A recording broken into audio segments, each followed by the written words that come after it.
Hello everyone, welcome to our channel.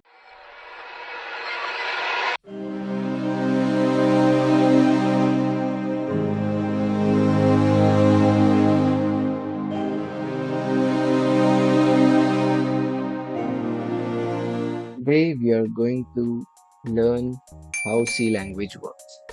So before getting into our main topic, first we have to download a C compiler for the Windows. So first open Google Chrome and search for MinGW compiler for Windows. Okay, after searching that, click on the first link, then press download.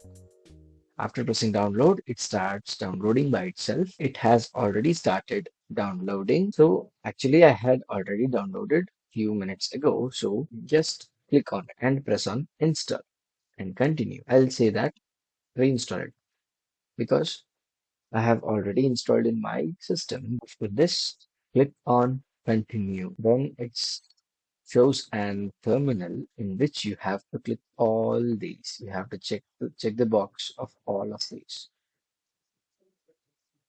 Mark for removal. Actually, you will get as a mark for installation, and you for everything you'll get as a mark for installation. Then you can go and click as apply all and continue. So it actually installs everything from the beginning in your system.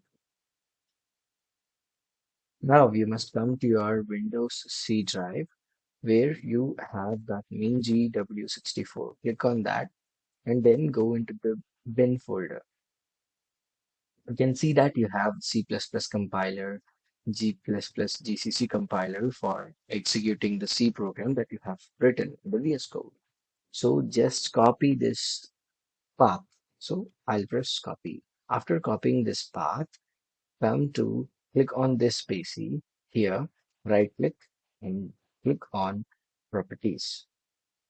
After clicking on properties, click on advanced system settings.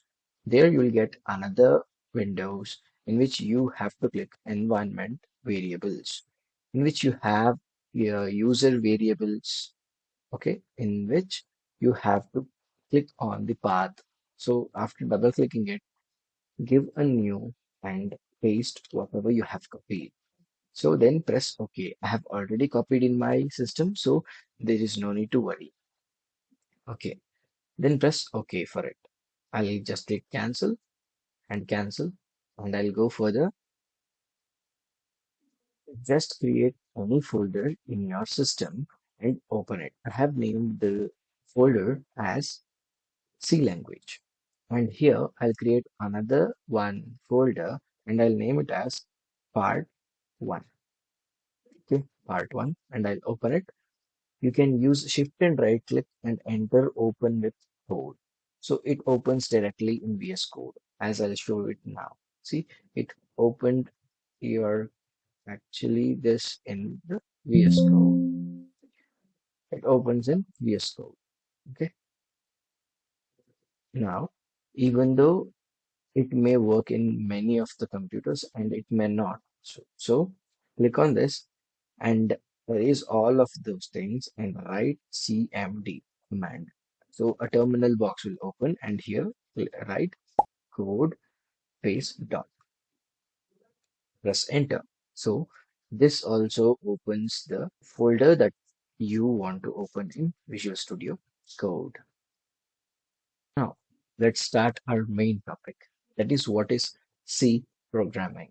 C programming is a general purpose procedural programming language developed by Dennis. You can read easily by the PDF. So the PDF will be provided in our WhatsApp channel. The channel name is Skill Adventures itself. So it's known for its speed, efficiency, and flexibility. It can work as both lower level of programming language as well as higher level of programming language. Why you should learn C? That will be the question that arises in your. You should learn C because C is defined as the mother of every language. It was the first language to exist. So it can provide understanding or fundamentals between other languages. actually can read it, such as C++, Java, Python, and etc. You can read these features of C in the PDF that we provide. Then we'll move further how this C code will compile and run. For compiling the C code, the file must have an extension of .c. As you see here, it is having an extension of .c, and it should be converted to a machine code with an extension of .exe, .exe, or it is called as an executable file. It actually creates by itself because we are using Visual Studio Code, so it is already modernized these days. So we have already completed this GCC actually in introducing the compiler, that is MinGW or Visual Studio Code, nothing like that. We have to install both the things in your system.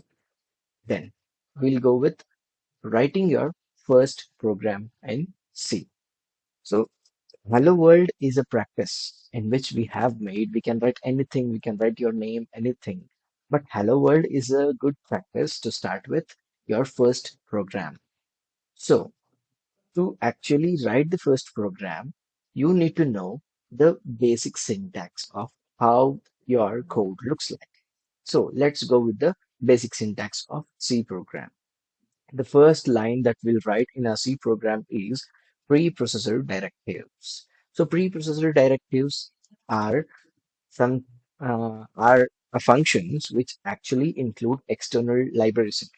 For example, it is hash include stdio.h. Even we have hash include math.h, which includes all the mathematical operations in it. Then we'll have to define a function main, and you have to close that with the brackets. Okay, then we'll go with the return statement. If we have introduced the function as an integer or a floating point, we have to return some value. Rather than that, if you don't want to return any value, you have to define your function as void. So this is how your syntax looks like. See, include standard input output libraries. You can see it here and you can write the code here. This is the function. See, int is defined as the function is defined as int. Here the function is defined as int and the return value must be in an integer, not a float. I'll tell you what a float is, what integer is. I'll tell you later in the next further coming videos. Now let's go to the Windows. Sorry. Now let's go to our Visual Studio Code. Here, double click on the space present there and write 01 first underscore program dot c. So after writing it, you have to include hash include. See, it actually reads by itself and press enter, that's all. It reads by itself. This is the speciality of Visual Studio Code. Okay. Hash include stdio dot h. It reads, it interprets by itself. Then I'll define a function in void mode in which we should not have to return any value. It is void main brackets. Then I'll open the brackets, that is the flower brackets, and press enter. And here the function that we use is the printf statement. It outputs whatever you write in it in the double quotes. So let's write it. Printf. Our first program is writing hello world. Hello world. Okay. Hello world. Then, so the mistake all of us will do is we'll not put semicolon after the line. So this is a must in every C program, every line of a C program, because if you have not put this semicolon, then it will throw an error. Now come at this play button and click on this down arrow and you have the run code. Click on it. Otherwise, you have the shortcut keys, this control plus alt plus N. Click on that simply. So your code will run on the terminal without any fault. Without any fault. In a smooth transition way, your code has run. Sometimes there is a problem which arises that the code, instead of running in the terminal, it runs in the output mode. So now, to fix that problem, we'll go to settings here. After going to settings, in user, click on extensions, then go down until you get run code configurations. After run code configurations, scroll down until you get run the code in the terminal. See, will get run in terminal. So run the code configuration means run in terminal. If you click this box, then automatically your program will run in terminal itself. Once it is enough to run in this mode. It is you have to click the down arrow and then click on run code. Then after you have to click only this single button so it will run the code smoothly. That's all for today's video. We'll meet in the next video. Thank you.